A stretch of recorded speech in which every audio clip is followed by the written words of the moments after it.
Sorry, just bear with me for a minute.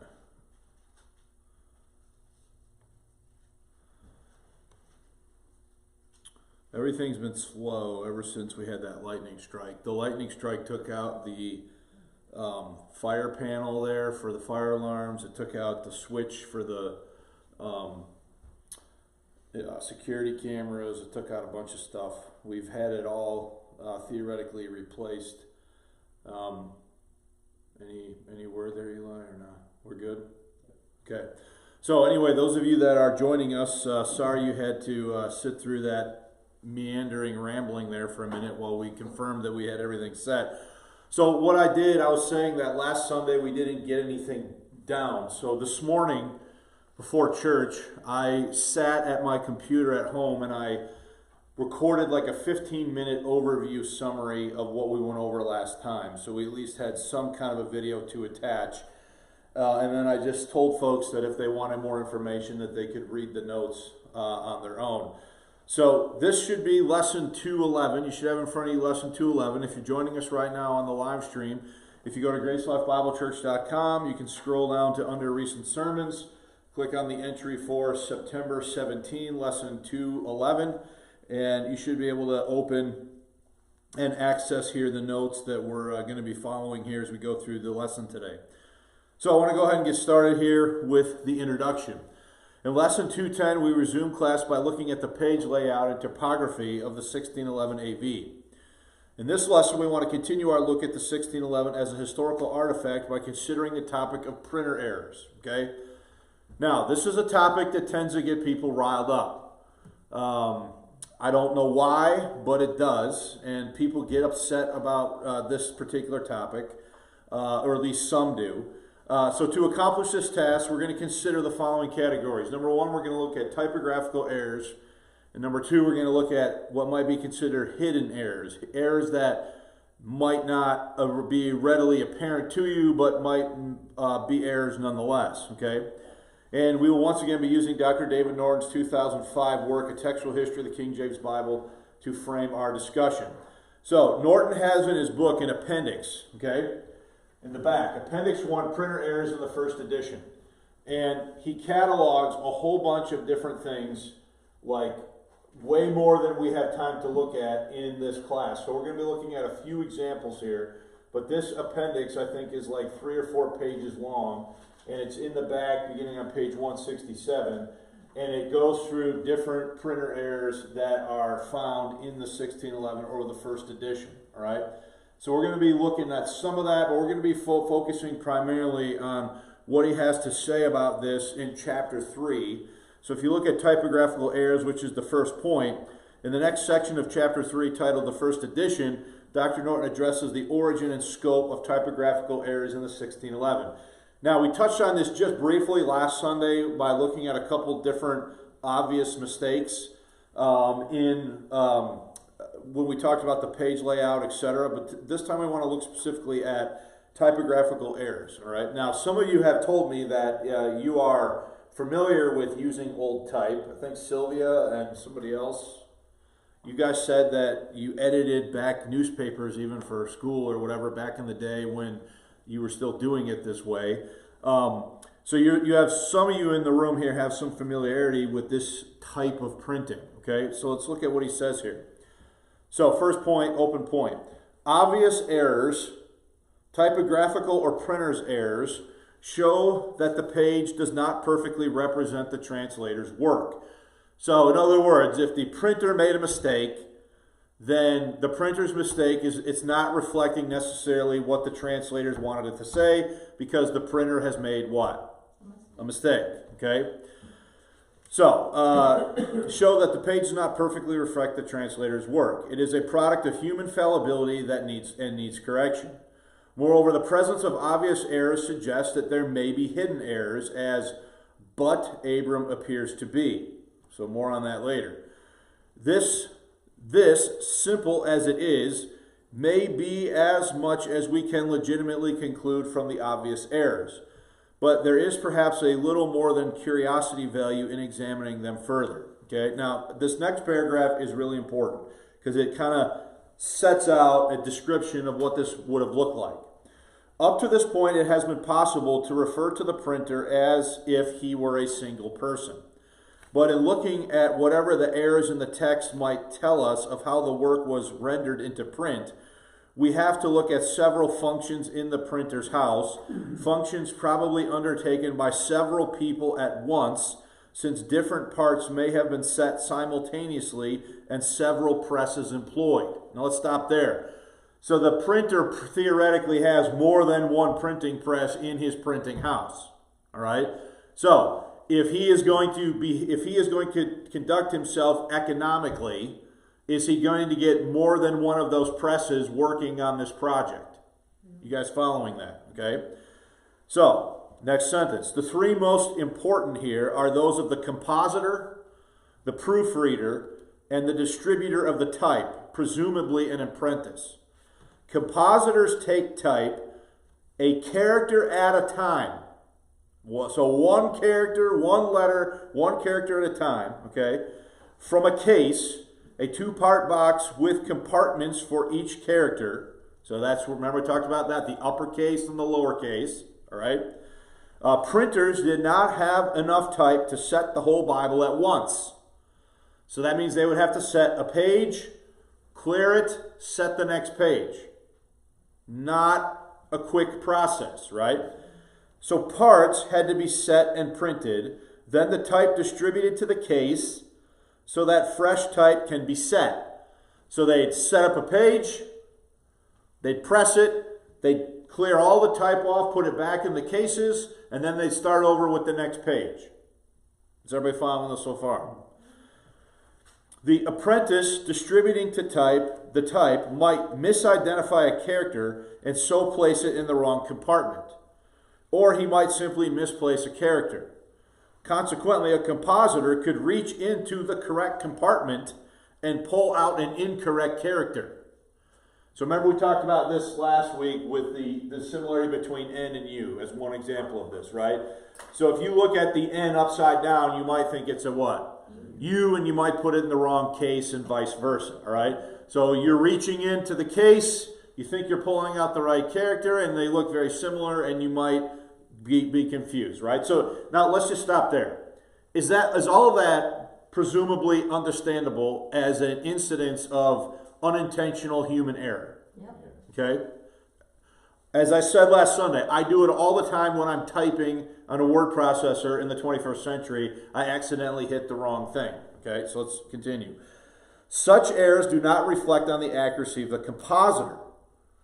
It is as if there were a glitch in the programming of one's keyboard so that once in a while, when, say, the U key is struck, an N results. So imagine every 10th time you hit the U key on your keyboard, there's some glitch that automatically transposes it into an N. That's kind of a similar illustration of what might be going on here, okay? Now, let's stop there. Any questions? Now, those of you that have used this kind of type, you can understand, I think, pretty first-handedly even what we're talking about here. I'm curious, just to be technical, because, once they printed it, and I don't know what types of ink they used back then, I mean, they have to probably clean that, too. Probably, to some degree. Yeah, just because it would build up. And I think that's where you get wear in the characters and all that sort of thing that we talked about last week, okay? How many pages did they print at one time? That one page, how many Bibles were printed? We don't have an accurate total number. Best we have is estimates. We talked about that in the last term. I don't have that number in recall at the moment of how many they estimate were printed. But remember, these were large folio editions, and they were intended in the first printing for use in the church. So probably a few thousand. 10,000 maybe is reasonable. I don't know. But yeah, we don't know that number. At least if it's available, I don't know it off the top of my head. Bottom of page 1. Not all typographical errors, therefore, represent errors made by the man with the first responsibility for rendering the text into print, the compositor. After the compositor, the proofreader has prime responsibility for seeing that the text is as it should be. we can never tell how badly the compositor worked because the proofreader removed an unknown number of mistakes. For this reason, we can never tell how well the proofreader worked. We can only see what he did, only what he failed to do. So, I mean, you can understand this, right? That we can't pinpoint exactly who's making the mistake and who isn't. It's just to say that there's at least 3 people that are involved in setting every page up, okay? And there could have been a proofreader could have missed one. There could be any number of reasons why something gets printed the way that it did. So because of the divided responsibility for errors, because they tell only part of the story of the accuracy of the work, and because there is also fallibility in the present identification of them, one should not depend much on generalizations from errors.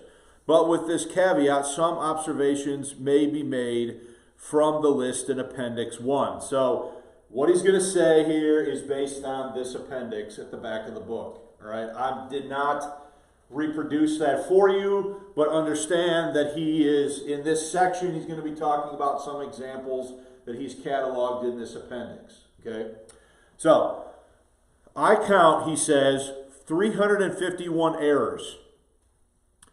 247 in the text, 104 in the margins, etc. That is not more, now this is amazing to me, not more than 1 in every 3.5 chapters. So to only make 1 mistake in every 3.5 chapters when you're doing this by hand using a 3-part process, is that pretty darn good? Yeah. I think that's pretty good, okay? That is not much more than 1 in every 3.5 chapters. This surely is a remarkably low number. The commonest error is U for N, 61 times, followed by N for U, 20 times, C for T, 9 times, and E for T, 4 times. Okay? The commonest incorrect word is and. That should say and you understand. They accidentally put a U for what? The N. That occurs 28 times.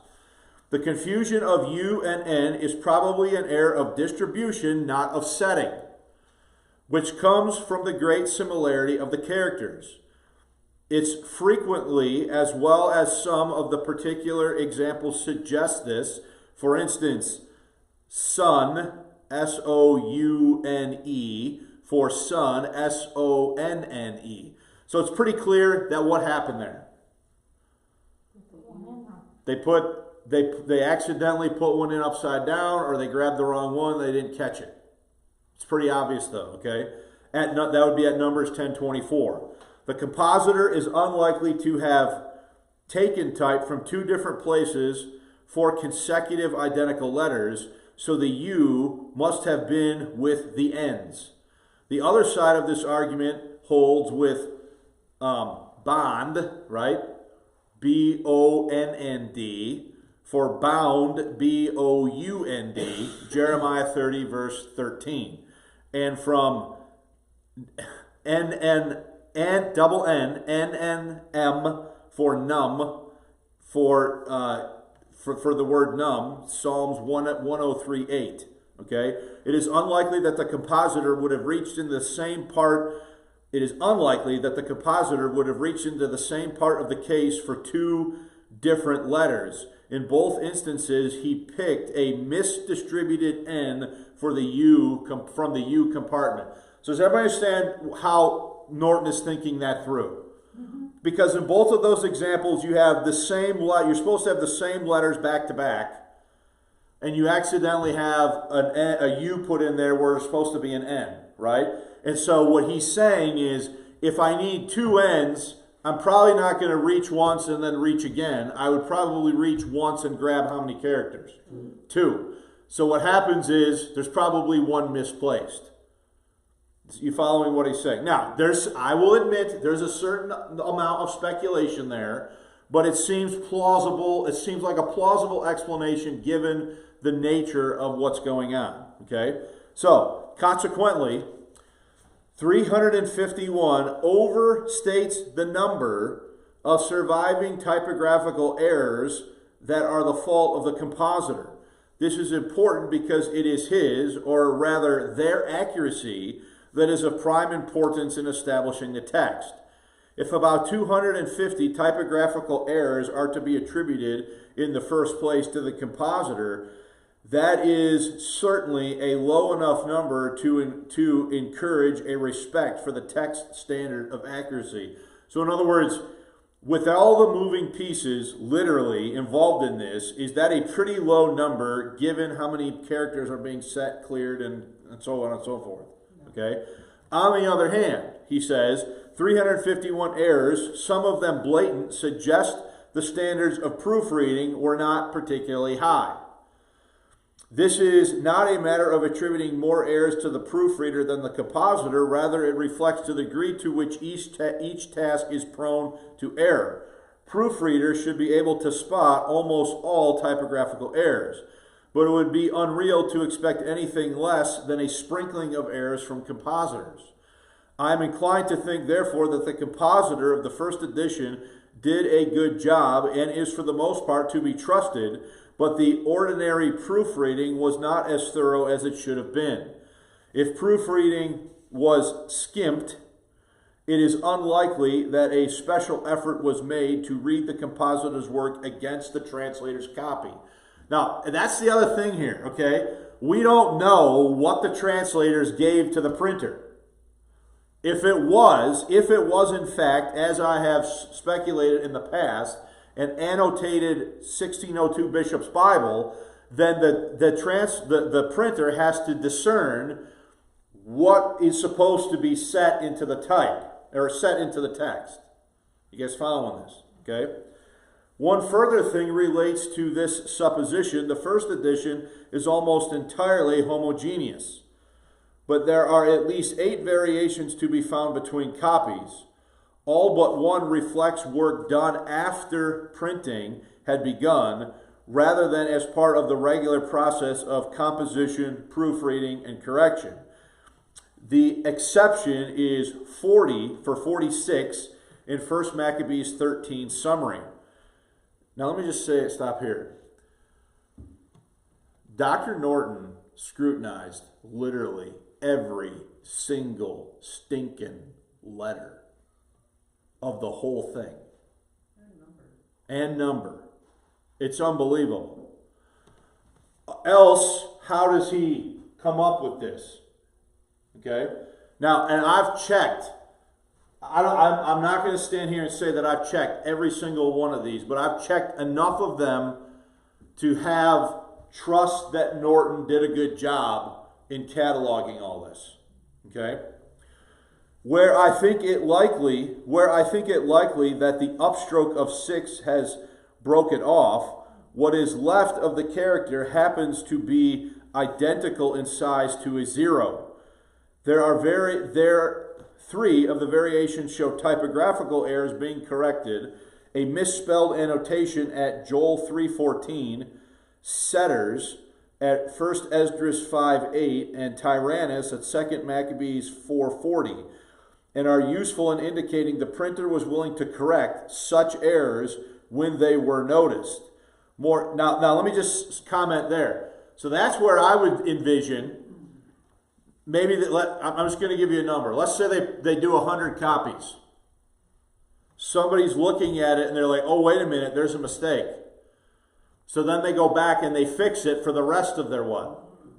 Their copies. So it was not originally caught, but they're not going to then go back and reprint all that, because that would just take too long and cost money and yada, yada, yada. Okay? So more interesting are 3 or 4 changes of reading. Them to him in Exodus 21:26, she to he in Song of Solomon 2:7, and by their knowledge of Ecclesiastes 44:4. The possible fourth is Abigail, 2 Samuel 17:25. If the change was to Abigail, it is an erroneous how do you say this word? Regularization Regularization of spelling. But if it was Abigail, it was scholarly in light of Hebrew. These changes appear to come from scholarly observation of the text as it is being printed. There is no telling whether such observation was thorough or random, but the survival of blatant errors suggests it was the latter. Now I'm going to make my own speculation here. Do you remember how I've said in the past, and I believe this is well established, that Thomas Bilson and Miles Smith were in the print shop overseeing this process through to the press? It is possible that they might catch some of those kinds of things and then have them corrected as the text is being printed. I don't have definitive proof of that. It is admittedly I'm surmising a little bit there, but I think it's a reasonable, educated guess that something like that might be happening, okay? All one can reasonably conclude is that the common sense view is right. The first edition is to be treated with critical respect. Respect because it is made directly from the translator's own work and probably with their collaboration. That's what I just alluded to. And because it is well done. Critical because it is not perfectly done and may not have been checked against the manuscript. Okay? So, by and large, is the 1611 printing a respectable, accurate rendition of what the translators intended, but it is not perfect in the sense that there are no typos, no things in it that were mistakes of the press. Okay? Now, we should not confuse, though, mistakes of the press with errors of translation. Okay? Errors of translation would be the translators translated something what? Wrong. Whereas an error of the press is a situation where the printer just made a mistake in printing what the translators wanted printed. Does that make sense? Okay. So, any question there before we move on? All right. Now, in the last section of chapter 3, Professor Norton addresses the possibility of what he calls hidden errors or wording that might well have been invisible to a proofreader because the printed text appears to make sense. Now, I want you to notice the word might. Is Norton, to a degree, speculating here? Yeah. So we need to acknowledge that. He is, to a degree, speculating. So he's saying there could be another category where there's an error made, but it is not obvious to the proofreader that a mistake has been what? Made. Okay, so let's continue with that. Please note that while I hold Professor Norton's work as indispensable, I do not always agree with the way he chooses to word things. Consider the following discussion and examples of what he calls, quote, hidden errors. Now, by hidden errors, he says, I mean those that might well have been invisible to a proofreader because the printed text appears to make sense. There are various sources of these errors. The received text may be uncertain or corrupted in some way. Earlier translations may have made a mistake that is accidentally retained. The translators themselves may have erred, which I do not accept that supposition. Okay, I don't think they made any intentional mistakes. If they erred, it was in how they recorded the changes they wanted. So could they have accidentally wrote something down wrong in the way they're recording the changes by hand? Okay? I don't think they erred in the sense that they made a translation error. They could have made a recording error, but I don't think they rendered anything inappropriately or wrong in English. Okay? They may not have written down, they may not have written down what they meant to write. So that's what he means by them making an error. Their draft may have been incorrectly copied in making the master copy, and the printer may have gone wrong in ways that are hidden. Now, look, I think it's perfectly legitimate to acknowledge that if the translators are recording changes to the bishop's Bible, writing by hand, could they have written something or misspelled something or made the same kind of handwriting mistake that any one of us is capable of making? Okay?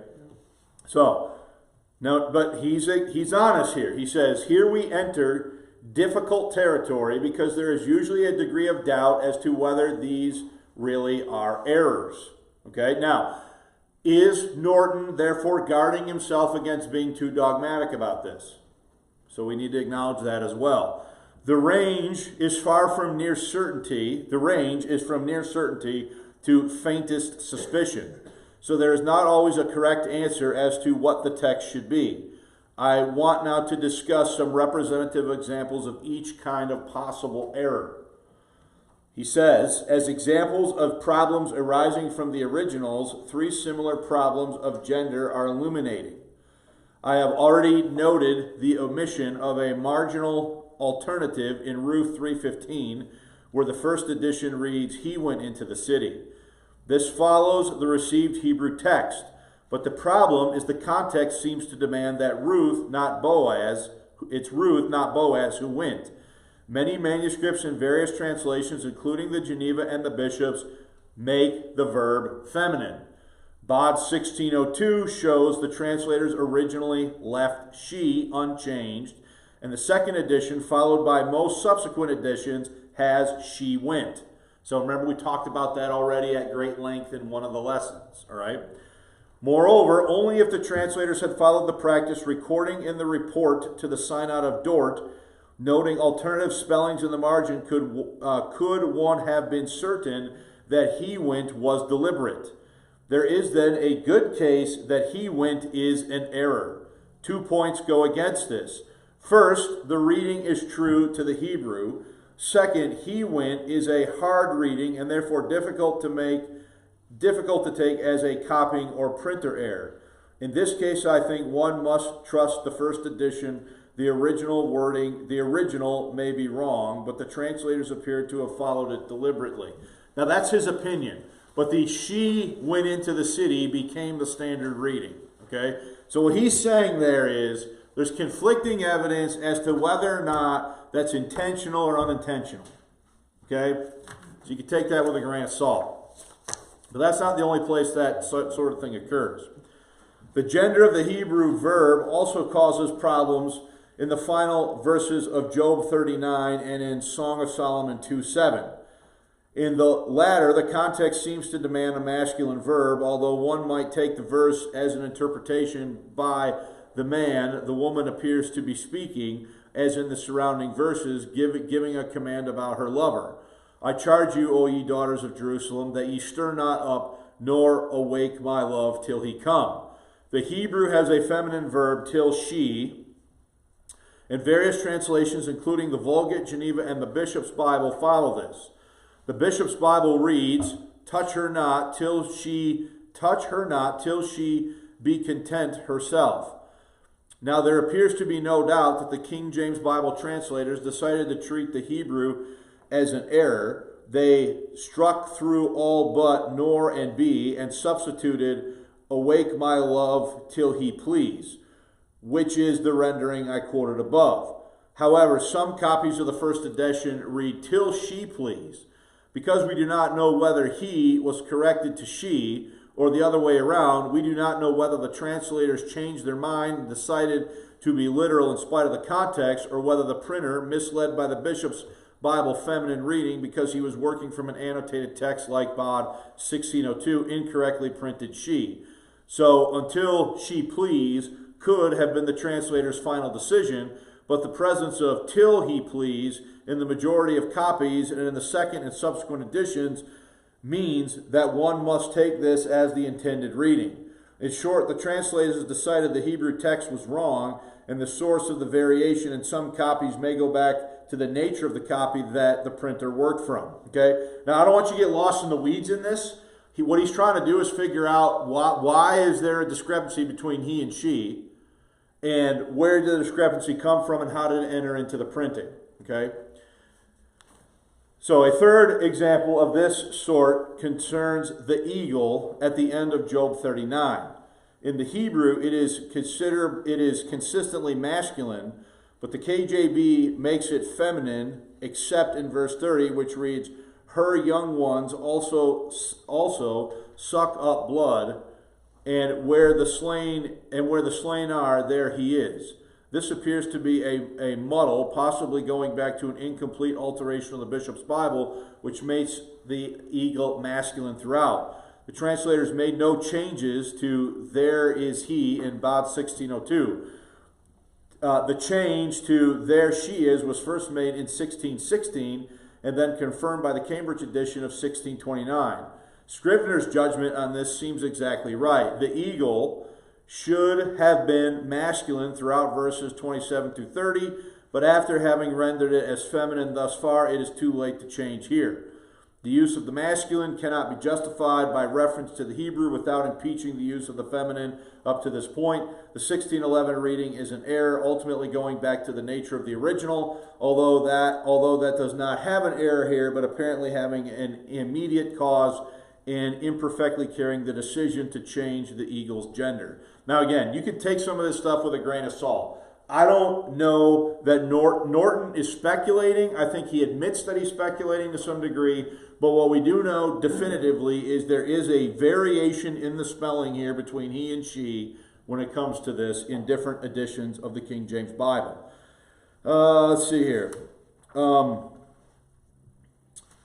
He says, two of the examples just discussed may well involve an influence from the bishop's Bible. I've already noted one example of a bishop's Bible mistake creeping apparently unnoticed into the King James Bible text. Man of antiquity, I believe that's how you would say that, at Genesis 37:46, see page above. Another reading that appears to be a printer's error in the 1602 bishop's Bible is upon earth, instead of upon the earth in the phrase, since the day God created man upon earth, Deuteronomy 4:23. The Hebrew has the definite article, and other editions of the bishop's Bible, as also the Geneva Bible, have upon the earth. No correction was noted in Bod 1602, but the article reappears in the King James Bible in 1612 quartos. A more blatant error from the 1602 text is the Lord your God at 1 Kings 8:61. The Hebrew correctly followed the original bishop's Bible and brought back into the King James Bible if 1629 means the Lord our God. Again, the translators failed to correct Bod 1602. So again, now if you look at page, we might be done early with this, okay? This kind of error may come from moments of inattention by the translators or from failure to mark intended corrections, in which case it reveals to the next group errors that come from Bod 1602 scribes. At Genesis 35:11, the translators revise "and his rings, his boards, and his bars" towards Geneva's. Did I say something wrong? You said Genesis. Sorry, Exodus 35:11. And his teches? I don't know that one. And his boards and his bars, but the scribe omitted "and his boards." The omission was rectified by the second Cambridge edition of 1638. At Ecclesiastes 8:17, there is a reading that seems to make sense, because that a man labor to seek it out, yea, further, though a wise man think to know it, yet shall he not be able to find it. However, a phrase from the Hebrew is missing after "to seek it out," and it was supplied in 1629. Yet he shall not find it. The omission goes directly back to the Bod 1602 scribe. Just possibly he struck through more of the text than he meant to. But the likelihood is that he failed to write in a revision from the bishop's for the bishop's Bible's phrase. Okay? Now, I think the main takeaway from this is the following. God is not standing in the print shop and dictating to the printer what to put into, how to typeset the text. He is not supernaturally overtaking his hand to make sure that no mistake was made. The same is true with these meticulous scribes who are noting the changes in Bod 1602. Were they also prone to potentially make a mistake? Okay? So over time, do these things get sorted out in the printing of the text? All right? So if you skip down now to page 5 in the notes, you can see a listing, bottom of page 5. So let me just hop back over into this.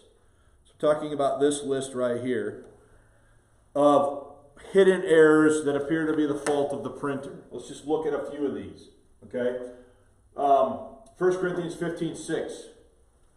And that, the correction after that, and then he's got the date that it was made. Okay, so this might not appear. So could this, if you're the proofreader, is "and" spelled right? Yeah, "and" is spelled right. So you would not be flagged to identify "and" as a mistake. The way you would know that it should be "after" is that you were looking at the underlying source document and you realize the word is not "and," the word is what? After. You following that? Mm-hmm. Okay. 2 Timothy 4:13. Bring with thee. Notice. Bring with thee and the books. Now let's look at that. Grab your Bible. Yeah. And go to 2 Timothy 4:13. Because this brings up something that I want to mention.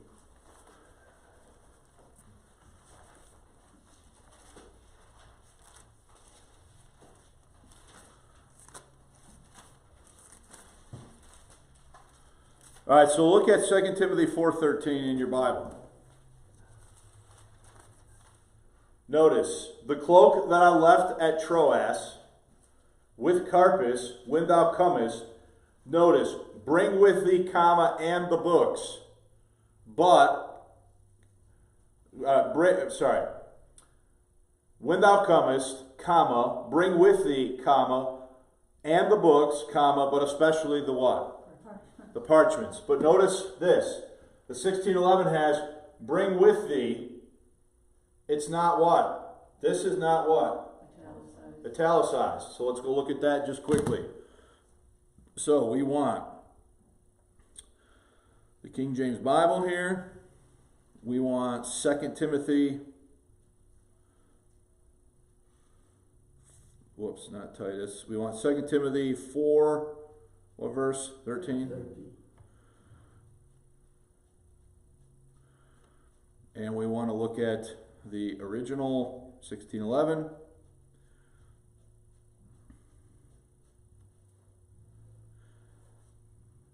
So,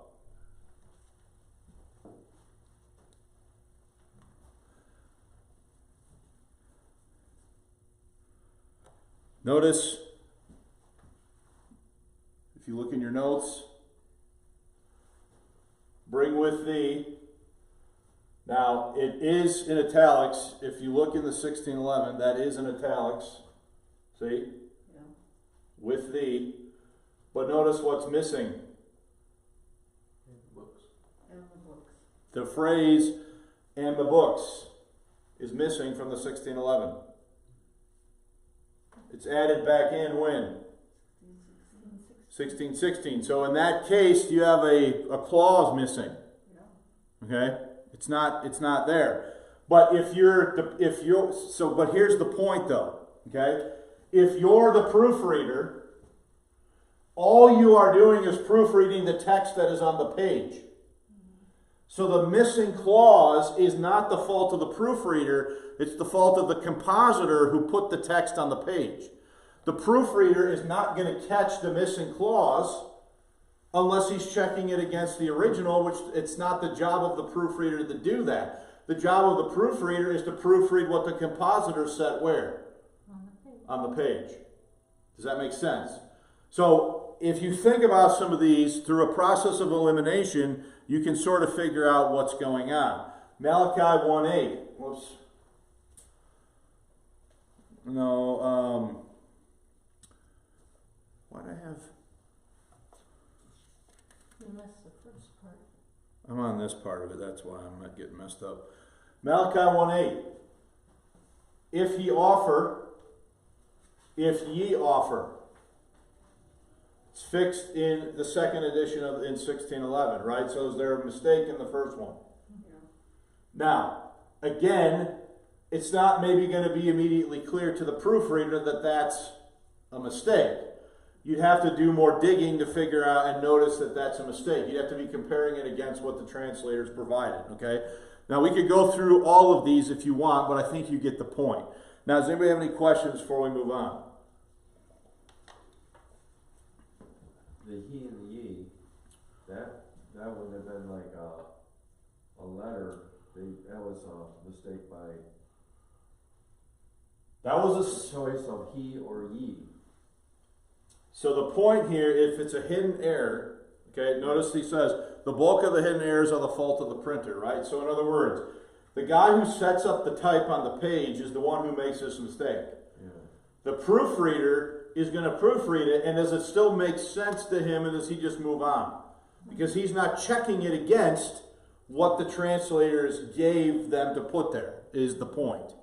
So Okay. the original in 16, what was 11? Yeah. That was ye, or was it he? Well, they mistakenly put he, and then it's fixed in the second printing. Does that make sense? Okay. And so there's this kind of thing is happening a lot. Okay. Now let's go to the bottom of page. Let's see here.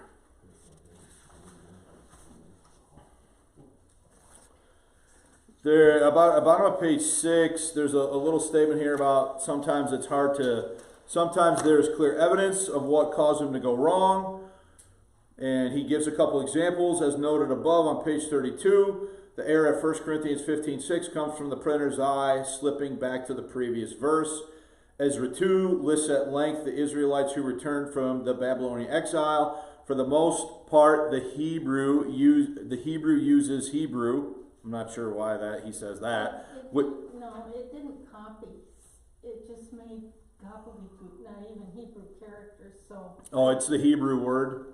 I put that in. So let's say Hebrew word here. Okay, I actually think I can get the Hebrew in there. So yeah, if you think you can get it in there, then get it in there in the edited copy. But the bottom line is, which King James Bible renders as children of, but at verses 22, 23, 27, and 28, the Hebrew varies by using a different word. The Bishop's Bible gives the men of, and Bot 1602 shows that the translators intended to follow the literal rendering. But forgivably lulled by the long succession of children, the printer put children instead of men in verse 22. The mistake is correct in the Second Cambridge edition of 1638. Sometimes the printer simply misunderstood what he was setting. At Ezekiel 5:1, he put the apparently sensible quote, take the balances, where it should have been take the balances. As in the similar places early in the verse, the error was sufficiently natural and inconspicuous that it too survived until 1638. On occasions, the printer misread his copy. So there's all different things here, okay? Let's go to that bottom paragraph on page 7, not all. Not all hidden errors fit readily into the groups I have identified. When Scrivener comments that unfaithful instead of unthankful for Hebrew in Wisdom 16:29 is evidently an oversight, he is going as far as is reasonable in many instances. What is crucial is that there are errors in the text and that they come from a variety of sources. If they can be convincingly referred to the printer or to one of the scribes preparing the manuscript, or the failure to notice a mistake in the bishop's Bible, then it is clear that they should be corrected. When they involve a sense of mistaken judgment on the translator's part, things become much more doubtful. Such doubtful things become a major part of the subject as we turn to the development of the text as we now have it through the work of successive printers and editors. Okay. Now Norton is gonna say that later editors are going to influence the text.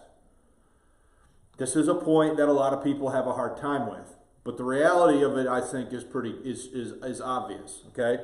Now I think I still have this up here. Notice something about 2 Timothy 4:13. You're still open to that, right? Yeah.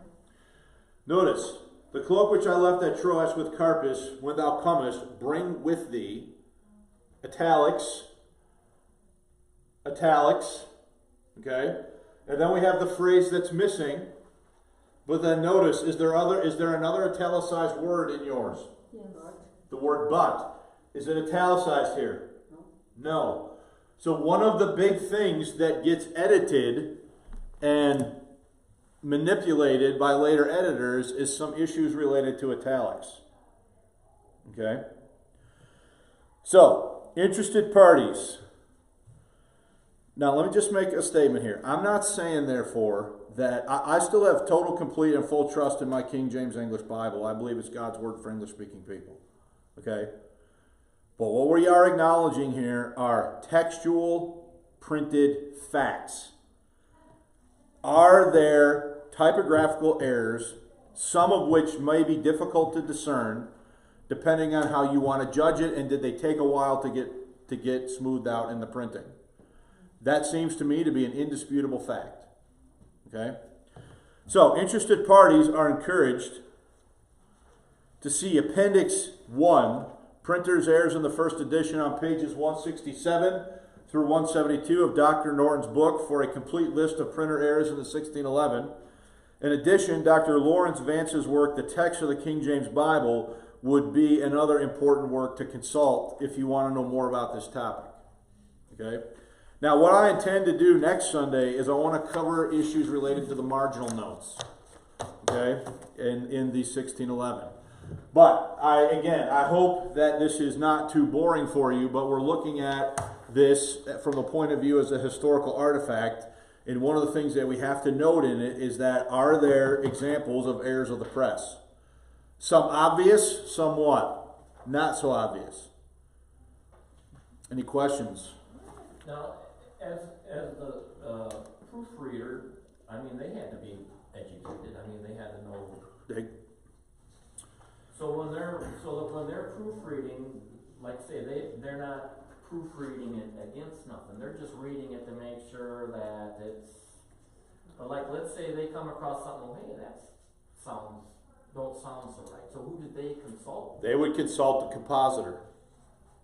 So if they encounter something that doesn't look right, they'll go to the typesetter, the guy whose job it was to lay out the page. Okay. And then if he's doing his job, he should have went and checked against whatever the translators gave them to use to make sure that it was correct. But that's the point, right? Is that some of this stuff the proofreader reads over because to him it makes sense in English and he doesn't question it and he just moves on. Well, in doing that, does he inadvertently read over some things that were to him not readily apparent, but were in fact mistakes? That is the point. Okay? And let me just say one thing, and I think this is an important point. I should have said it earlier maybe, but I'll say it here. What happens in this discussion is critical text, modern version advocates, they want to come along and they want to say, see, the King James Bible was never printed with pristine perfection. So therefore, these printer errors are the equivalent of the textual omissions and changes that have been made by the critical text in modern versions. So they want to look at some of the things that we've covered here, okay, as being of the same sort and the same type as, leaving out whole verses, or questioning the long ending of Mark, or the woman taken in adultery, or something like that. And they want to say, well, see, you have printer errors, and so you guys that defend the King James, you have to accept you have to accept the reality of printer errors, and they make out like that's the same, and they'll say, well, there's, I'm just going to grab a random number. There's 20,000 textual variants in the King James, and yet, you can't accept any of the textual variants in the critical text of the modern version. I'm just going to say, that is a smokescreen. That is not an apples-to-apples comparison. Okay? That is not a fair comparison. What is going on here is not even remotely the same thing as whether Mark 16, 9 through 20 should be in the Bible. You following that?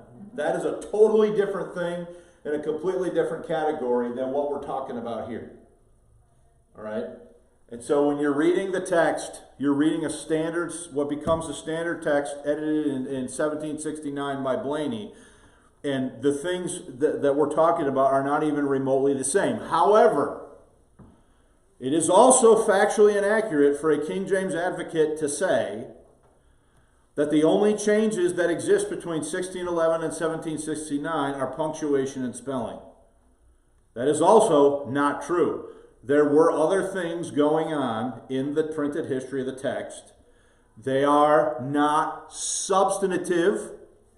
They are not intentional manipulations of the text to substantively alter the text like we see with the modern critical text and modern versions. So I need to add that at the end because somebody will watch that and they'll say that you forgot to say that. I didn't forget to say it. Maybe I should have said it earlier, so I said it at the beginning and at the end, but I'm saying it now. This is not the same thing of the changes that we see between, the text critical changes that we see between the text the Greek text that underlines the King James Bible when compared against the Greek text that underlines a modern version. They're not the same thing. They're not the same category of change. Okay? Any questions?